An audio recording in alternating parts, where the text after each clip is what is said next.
Gift দিতেও ভালো লাগে, গিফট পেতেও ভালো লাগে। তো আমার এক মামা গিয়েছিল দেশে, তো উনি আসার সময় আমার জন্য কিছু গিফট নিয়ে এসেছে।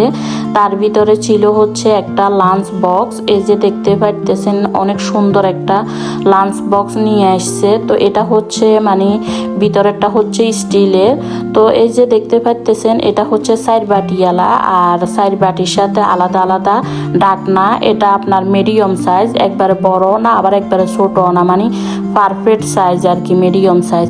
শুধু এটা না, আরও গিফটগুলো আছে সুন্দর সুন্দর। তো যাই হোক, আন্টি আবার কি করছে, নিজের হাতে একদম আমার জন্য বুটের ডালের হালুয়া বানাই দিছে। এটা খেতে অনেক মজা। পাশাপাশি পান, সুপারি, জর্দা এগুলো নিয়ে এসছে। যদিও পানটা মানে মাঝে মাঝে শখ করে খাওয়া।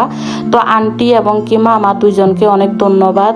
তো পাশাপাশি কিছু গোটও নিয়ে এসছে যাতে করে সামারে আমরা টপে লাগাইতে পারি, এই আর কি।